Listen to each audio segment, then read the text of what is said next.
About most ancient Egypt, prehistoric Egypt, Egypt before writing. Now, let me say something about the word prehistoric. It's literally before history. What that means is before writing. So it's not a term that covers the whole world at the same time. For example, writing comes into Egypt about 3200 BC. So after 3200 BC, Egypt is out of prehistoric times. But England is still in prehistoric times. So it depends on the culture. It's a relative term, and prehistoric Egypt means Egypt before 3200 BC. Now, what I'd like to do today is tell you about how old is. Just how far back these prehistoric times go. And I'd also like to tell you how prehistorians divide up this period. They divide it into three chunks called Paleolithic, Mesolithic, and Neolithic, and I'll be talking about those. And I'm also going to say something about stone tools, how they're made, and why they're important. At the end, I'd like you to know how we know all this stuff. How do prehistorians figure this out? Okay. So, the professor is saying that at this point in time in Egypt's history, they're in prehistory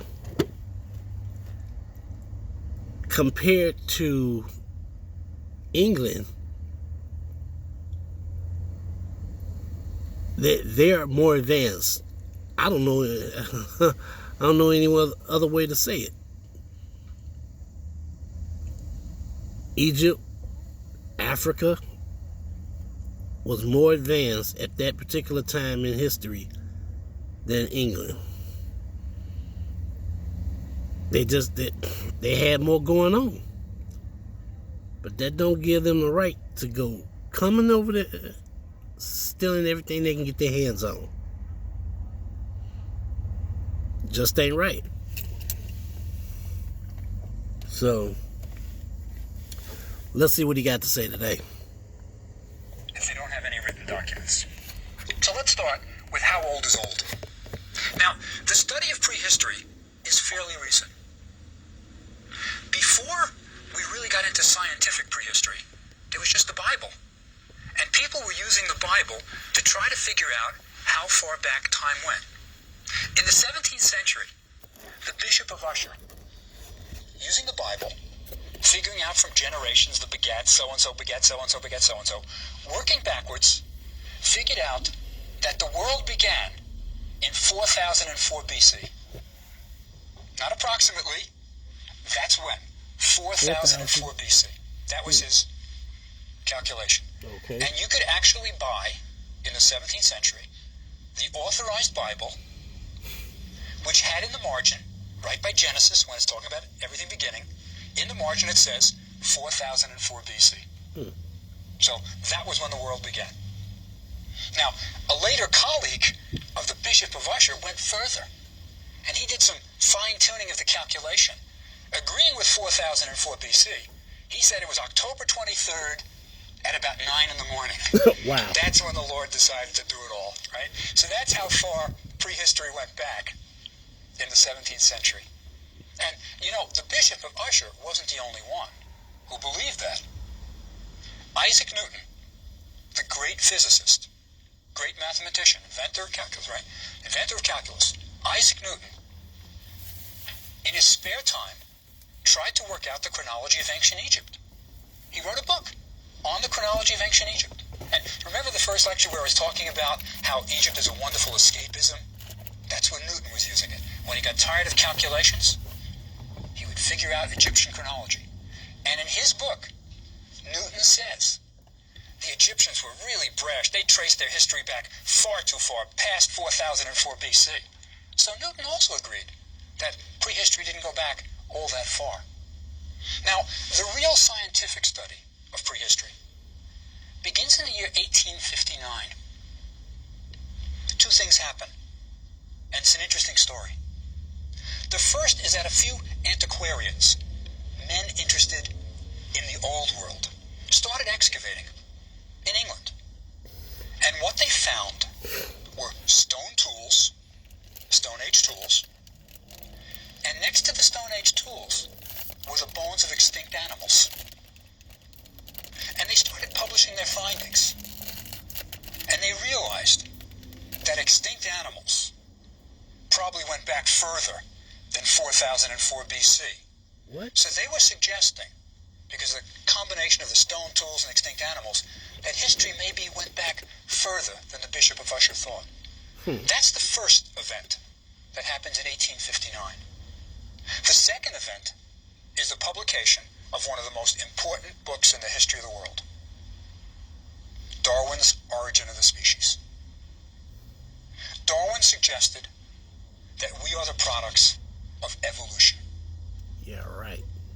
And that took a long time, evolution. It didn't happen in just a couple of thousand years. So, between Darwin's evolution of the origin of the species and finding stone implements with fossils, people were starting to think the world is a lot older than the Bishop of Usher suggested. Now, also, think about the fact. Now, I tried to read Darwin's Origin of the Species. I got as far as page 3. I just couldn't do it. That's a long read, and I my stamina for reading, especially something like that, it wasn't happening. No.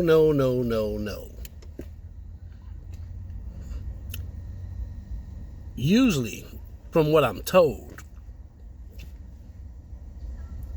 to evolve, to transform into something else, means the old you has to die away. It's not existent anymore. How can we be descendant from apes when apes are still in existence? Now, if you take it from a biblical standpoint, God created the animals first. Then he created Adam, and he let Adam name the animals. So,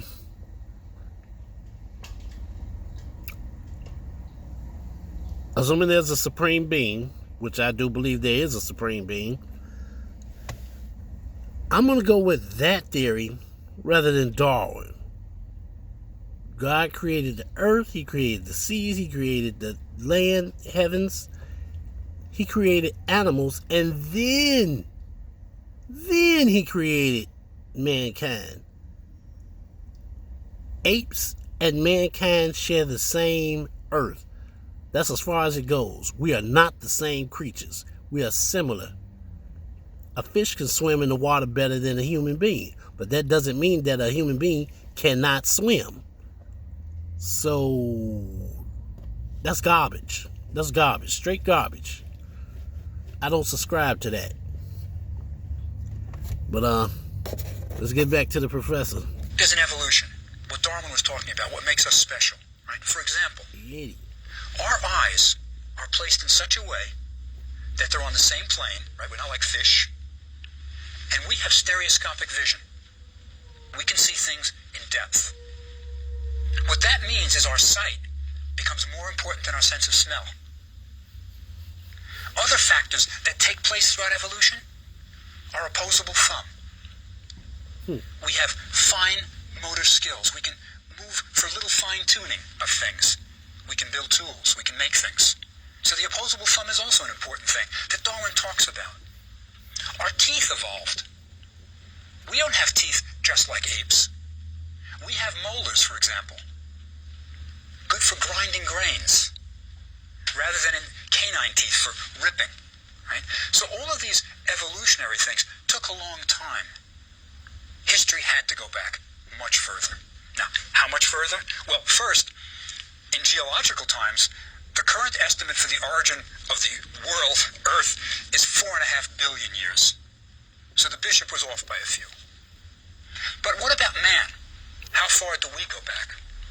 Well, the answer is in terms of 4.5 billion years, we go back just a few moments. One of the early findings of early man is Louis B. Leakey's work. Louis Leakey at Olduvai Gorge in Africa. His work suggests he found fossils of what we call hominids.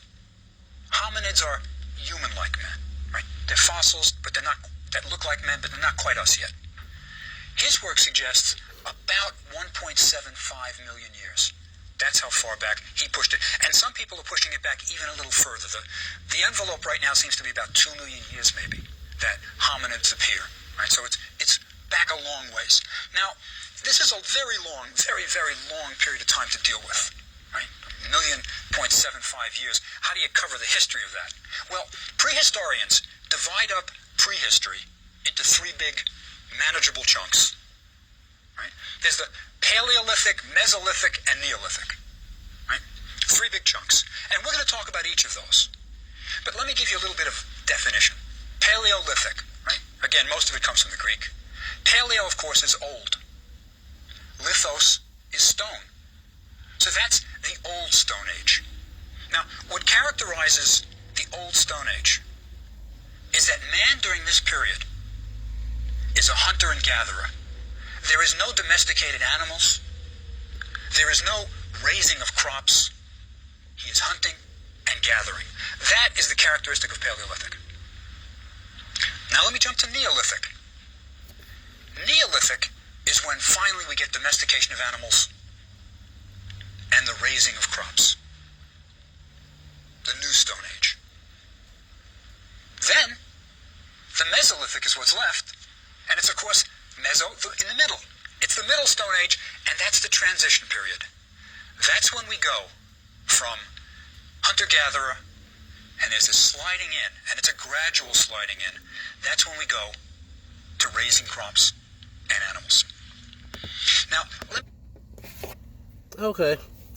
I didn't know there was so many steps before we got to modern man. Clearly, there's more than 2 or 3 of them. And as we dig into this, the professor's going to explain it. Because